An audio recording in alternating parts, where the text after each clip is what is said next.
Hey, you guys, it's Jessica Dupuis. We are hoping to start a live conversation here with Craig Collins, and hopefully you guys can join us.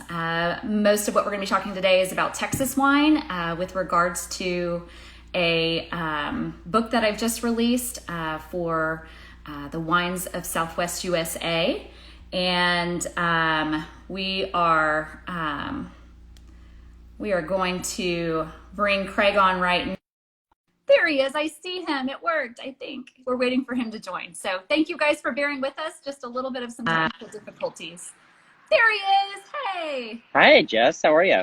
I am good. How are you doing? Doing fantastic, thank you. Great. So sorry about that earlier. I'm not quite sure. I was scrolling through and it just didn't show that. So welcome It to happens. technology. Yes. So, well, thanks for joining us. Where are you located today? Well, I'm a little embarrassed to say that I'm sitting outside Deep Eddy Bar and Pool Burger. Nice. Yeah, I had some appointments in Austin, and this happened just to be the spot where I ended up right now. Oh, I love it. The only reason I bring it up, sorry, I was going to kind of goad you to say that, during this whole COVID thing, you've been able to spend some time in the Hill Country with your family, because you guys are renovating, I think, your house. And so, Yep, that's exactly right. And I was in town for a meeting with my builder. I'm typically out in the Hill Country at this hour, yeah, and it's been really nice to be out there because I've been able to kind of reconnect with the Texas wine industry. yeah, I actually started my wine career dealing with Texas wine back in the late 90s. I won't give the specific date to show my age, but late 90s, I became the tasting room manager at a Texas winery called Messina Off in Bryan, Texas. And that not only launched my career and love for the wine industry in general, but it really rooted my my feelings towards the Texas industry. And as you know, Jessica, the Texas industry was so vastly different back then. yeah, We're talking about a time where the average consumer really didn't know much more beyond Cabernet Sauvignon and Merlot and Pinot Noir and Riesling. And that's what a lot of Texas producers were growing at the time, simply so that there was sell-through from the consumer standpoint.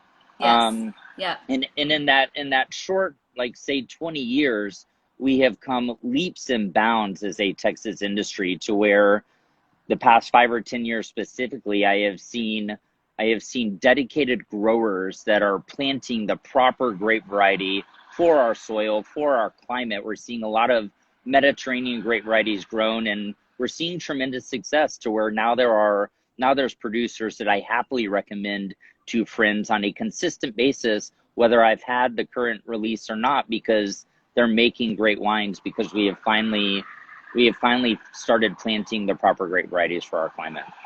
yeah. And I think that's kind of the biggest point, and the reason we're even talking about Texas wine at this day and age, right? Because prior to that, like you said, it was a lot of Bordeaux varieties and Burgundy varieties, which are, those are grapes that do best in the cooler climates, right? Yeah, totally. Um, but when you mentioned that you started working with Messina Hoff in the 90s, um, what I think is interesting is at that time is kind of where we hit our first pivotal moment, because that is when people started thinking about Tempranillo as a potential grape because of the Mediterranean climate that we have here. And although Tempranillo is grown all over Spain, not always in a Mediterranean climate, but it does grow in heat.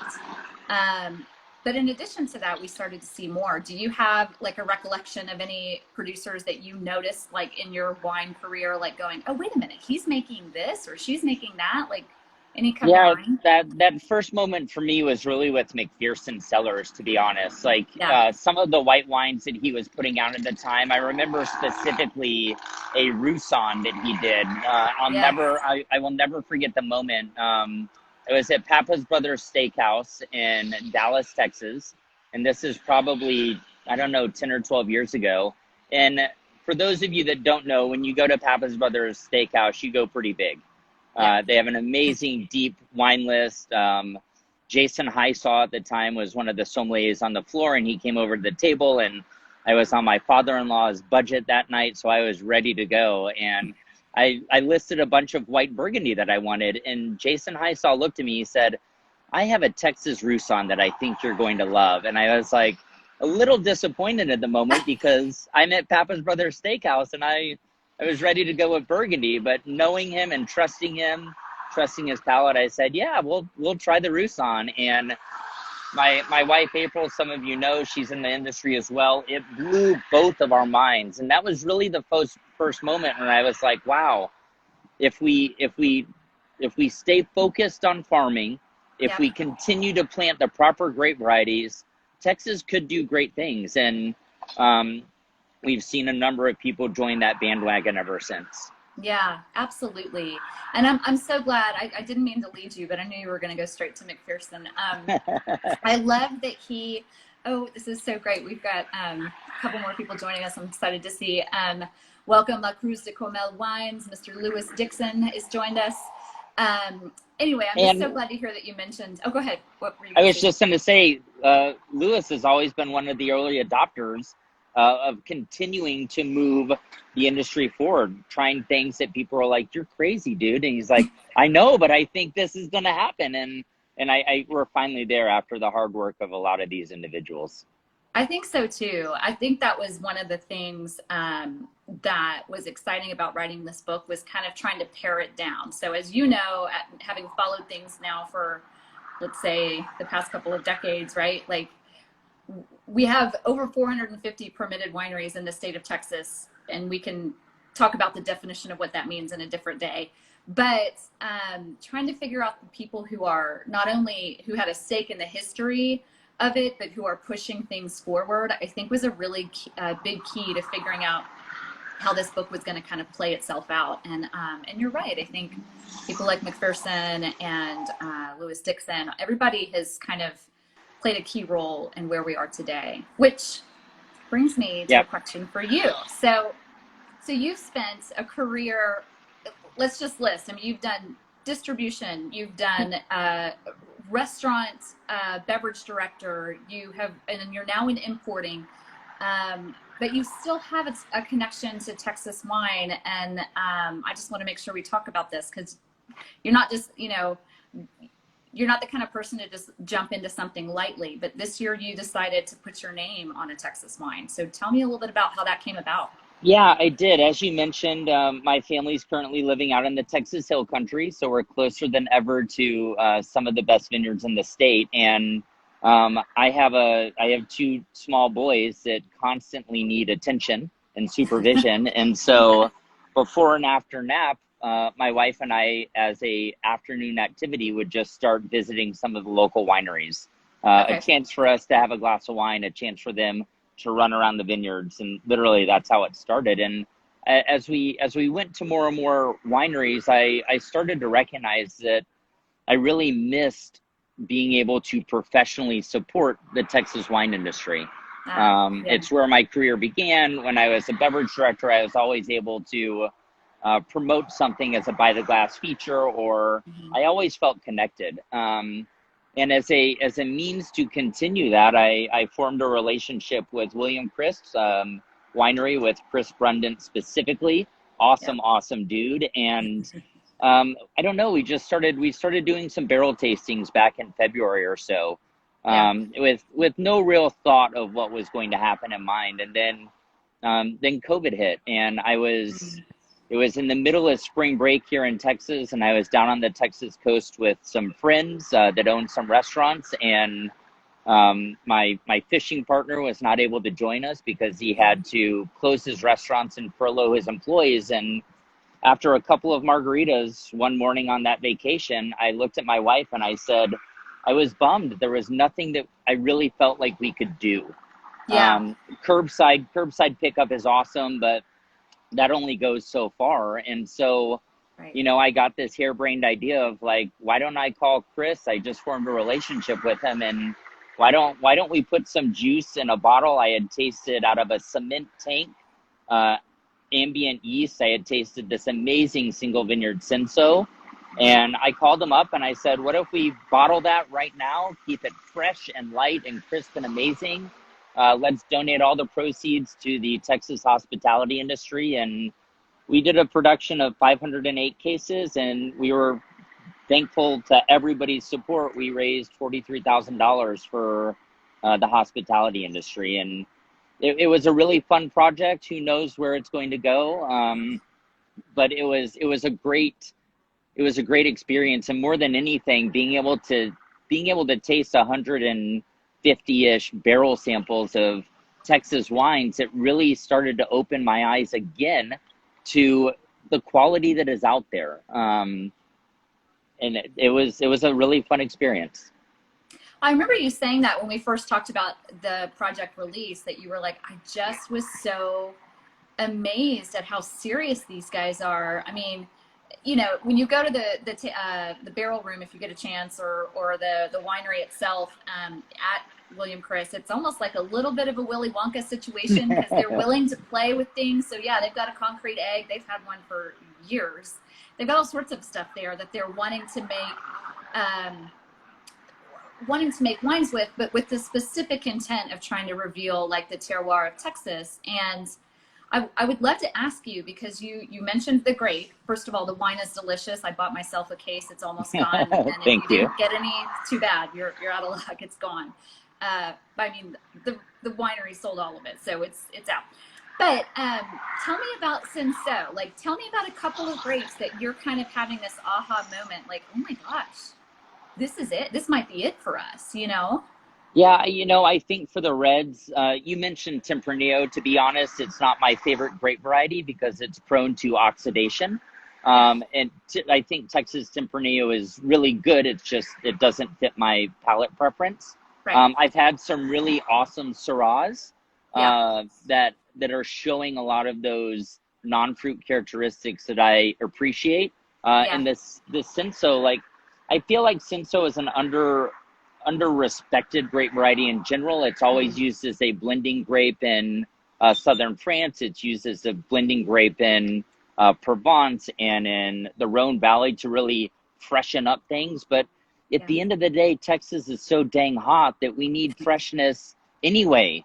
We don't need something to add freshness. We just need fresh and bright anyway. And I think there's a lot of potential there. You know, on the red side, or on the white side, I've had some really stunning Vermentinos and Trebbianos.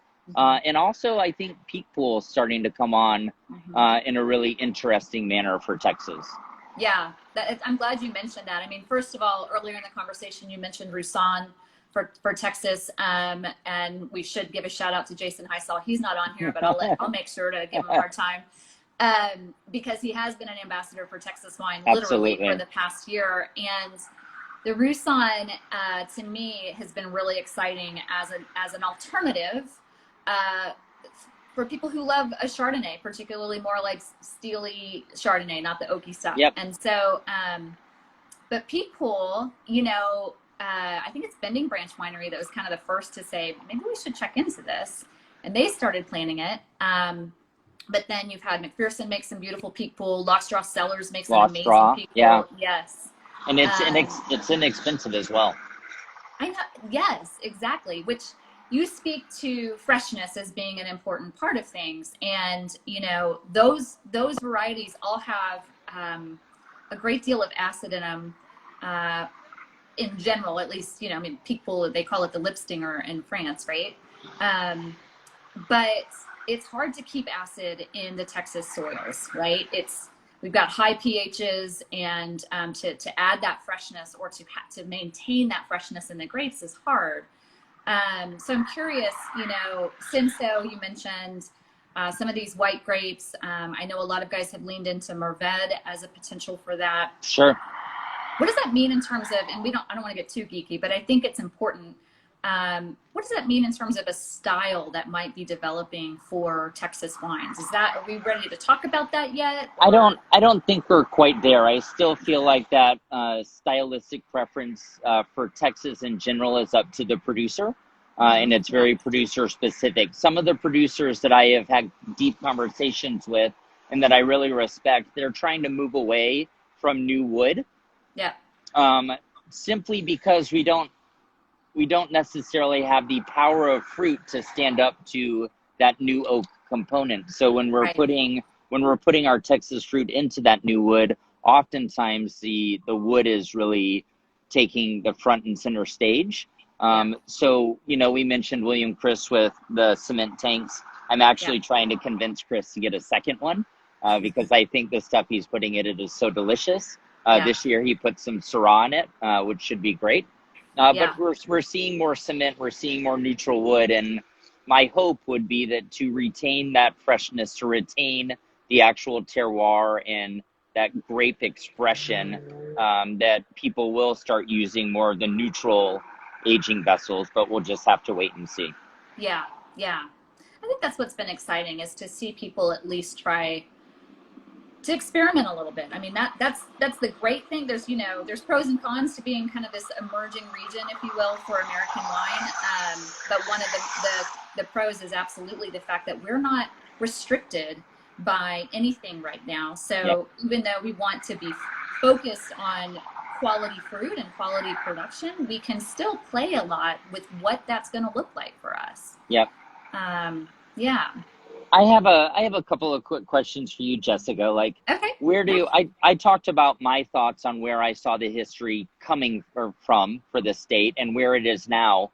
I'd like to know from you, like, you just published an amazing book. It's really the first book on the wines of the Southwest, but Texas specifically. So where do you currently see the industry, and where do you personally see it going? You know, so it's a good question.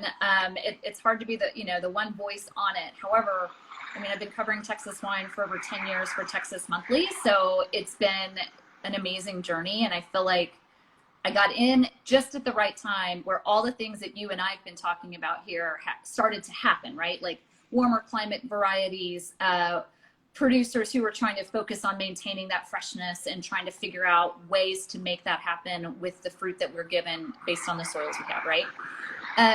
I think what I've seen that's been the most encouraging is exactly that. Not trying to emulate some other region in the world, right?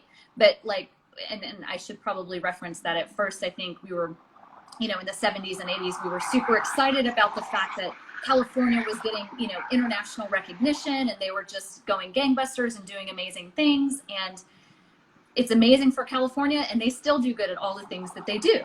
But we are nowhere near California. I mean, the closest might be some of like Paso Robles area and things like that. And even Paso Robles has evolved in what they've started planting and played with, right? So to me, I think it's been this snapshot over the past decade of seeing this shift in a good direction.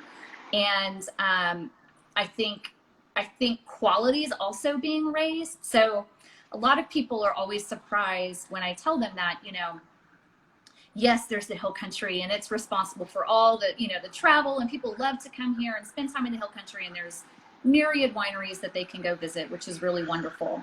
But you might be surprised to find out that, you know, more than 2/3 of the fruit grown in the state of Texas is 400 miles north in the Panhandle near Lubbock, where it's flat and dusty and windy, and mostly people there have been growing pecans and peanuts and things like that, right? But it's important to understand that that is kind of an important place for us, because we've started to figure out, oh my gosh, yeah, it might look flat here, but we're actually sitting on the Llano Estacado, which puts us at above 3,500 feet, up to 4,000 in some areas. And as you know, like Napa Valley's at that level, and sometimes lower. So we benefit from that. And I think that, to me, discovering all those little pieces, you know, kind of understanding that we have similar climates and similar growing conditions to some iconic regions in the world, but then drilling down and saying, okay, here's what those grapes are going to do in Texas soil, and winemakers who are actually letting that happen in a, I don't want to say natural way, because we don't need to talk about natural wine necessarily, but in a way that lets the fruit. I know Lewis Dixon's on this, so I want to make sure that we address, you know, the fact that just letting the fruit do what it needs to do and have a quality bottle of wine at the end of the day. And so we're moving in that direction, and I think that's really important. I think there's some other things that are important, but that might also bear a glass of wine and another discussion. Well, I'll tell you two other things that I'd like to hear your thoughts on as we're talking about things that are important for the industry moving forward. One, you mentioned that a lot of the vineyards are not located in the Texas Hill Country. They're much further west, and you and I have had the privilege very recently of walking some of those high elevation vineyards together. I would also say that for those of you that don't know, there's a kind of an underpinning revolution, challenge going on in the Texas industry right now, where not all producers are using hashtag real Texas wine. And so can you talk a little bit about what that means and what direction that you personally feel the Texas industry needs to go moving forward when it comes to where we're sourcing our grapes from? Yeah, this is really important. And it's something that, early on in my coverage, I had to kind of, balance a little carefully because, I was writing for a magazine, but in the case of this book, I can say what I think, so I'm not worried about it. So the cut and dry basic version is this: for many states across the country, with the exception of California, Washington, and Oregon, right? We've got the ability to grow wine and make wine and bottle wine that, as long as 75% of the wine in that bottle is from the state in which it was grown, it can be called, in our case, a Texas wine. But that means that 25% of it can actually be, that wine could be from California. It could be from New Mexico. It could be from Chile, right? So a lot of producers, especially in the earlier years, wanted to try to make sure of a couple of things. One, they could make an affordable bottle of wine that they could also put out on the market at an affordable price. Two, there weren't a whole lot of grapes planted in Texas, so they kind of needed some product to be able to put into a bottle. And then three, a lot of them felt like what was happening in other states, particularly California, might taste a little bit better. And so why not mix a little bit of the good stuff with the stuff that was coming from Texas, because we weren't quite sure at the time how to make it good then, right? There's a lot of reasons, and we don't need to get into that. But what's important and crucial now is that we have a number of wineries who believe that wine is an agricultural product. And that isn't even a belief, right? This isn't a religious thing. This is real, okay? It's an agricultural product. Grapes are grown and go into the bottle, right, at the end of the day. So because it's an agricultural product, we have to support the people who are growing the grapes. And in order to be a fully Texas industry, we've got to be supporting those people who are growing that grapes. Whether that's the winery itself, who's got a vineyard in their back and they're using the grapes just from there. So like a Lewis Dixon, right? He makes most of his stuff from his own vineyard, a little bit from the Mason area as well. Or you're buying because you've got a great grower in the High Plains, or 4 or 5 great growers in the High Plains. The point is, we need to be proud of what it is that they're growing, and more they're growing really great fruit. So this industry is only going to go to the next level and only get the recognition that it deserves when we start standing behind what it is that we're growing here. And I think you can speak to this more than anything, because other states in the country who have gained international recognition, right? Like Oregon, Washington.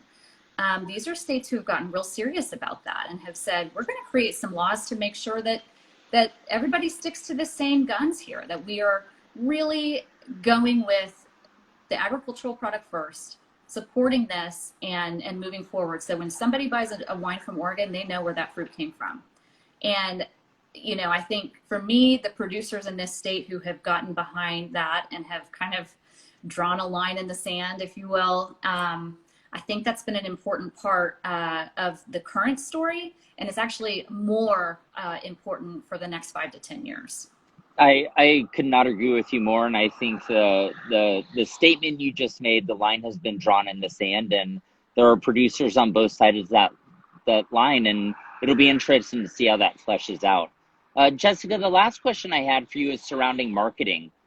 We've talked about producer styles and what is the next style of Texas. We've talked about the agriculture side and the viticulture side of it. Where do you see the marketing piece fitting in, and in your own opinion, what needs to happen from a marketing standpoint on the Texas side? You and I have had some conversations with Washington Wine Commission, who we both agree does a fantastic job. But what are your thoughts surrounding that? Well, I think it's been something that has been kicked around for a long time in the Texas wine industry. The idea that we need to create something as an industry that comes together and we all are, putting a little skin in the game financially to pool our resources and start talking about wine from Texas in a very cohesive message. To date, we haven't been successful in putting that together. Whether for political reasons or business reasons or whatever, unfortunately, it just hasn't come together. And a lot of it centers around the idea that, not everyone agrees on what should be classified as a Texas wine. So that's kind of a problem. But in addition to that, everyone wants Texas wine to be respected who's making Texas wine, right? They want people to respect it and know that it exists and give it a try and give it an opportunity. But if we don't have a cohesive message, and a way to tell people both inside the state and outside the state exactly who we are, what we're about, and what we believe in, then it's a mess. It's kind of a chaotic mess. And we, as you said, we talked to Washington State Wine Commission because, they kind of got their act together, and they were willing to say, you know what, we can make this a government mandated coalition or commission. But we're not going to look for subsidies from the government to help fund our marketing, because that could, depending on who's in office, right, that can come and go depending on the budget and things like that, right? So what they did instead is say, we just need y'all to help manage the actual commission aspect of it, but we will put the onus on the wineries to have them kind of help foot the bill, and every bottle that's sold has a tiny little tax that's included, that all goes in to fund this marketing initiative and to help create a brand that people both in the state and outside of the state can recognize and get behind. I think it has to happen in Texas for us to really get the recognition that we deserve. And for us to move forward. Yeah, for us to move forward. We've established that we can do quality. We've established that we can grow grapes. So let's go to the next level. And whether that's through a state-run commission or, a foundational organization that's more of a trade organization that says, here's our evaluations. And I should mention, like, Arizona Vignerons Alliance has done this already. And the people that have gotten behind that organization, it's really starting to set a bar for what Arizona is all about. And I'd love to see that happen in Texas. Well, I think we're poised, and I actually think you're the perfect person to lead that. So keep us posted on that charge. I hope you can afford me.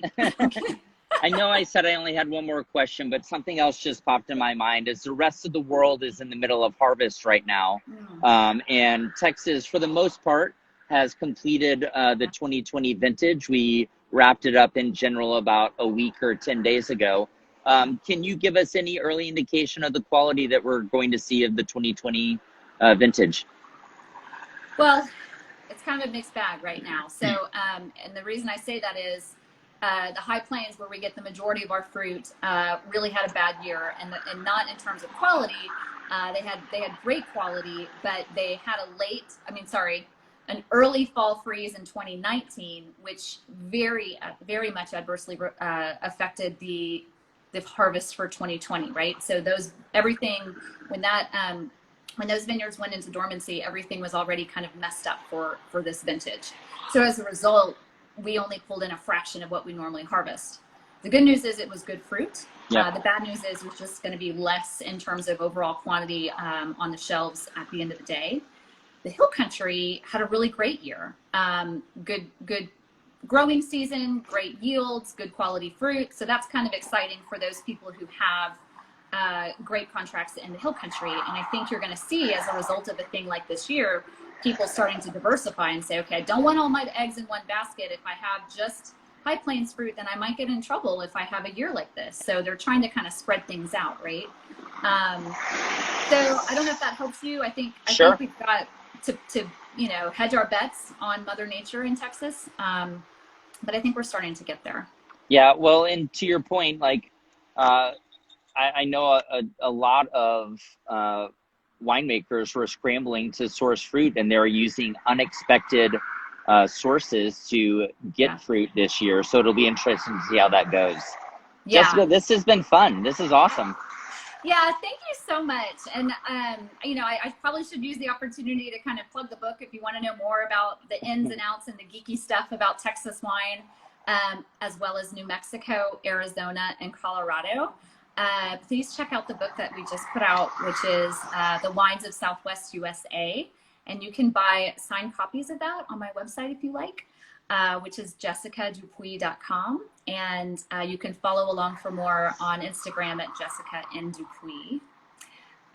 Craig, you're the best. I love talking with you. I'm glad it's on IG Live, but let's get some wine soon. It sounds like tomorrow night. Okay, yeah, let's do it. Have a great day. Thank you very much. Thank you so much. I'll talk to you soon. Ciao. Bye, everybody. Thanks for coming.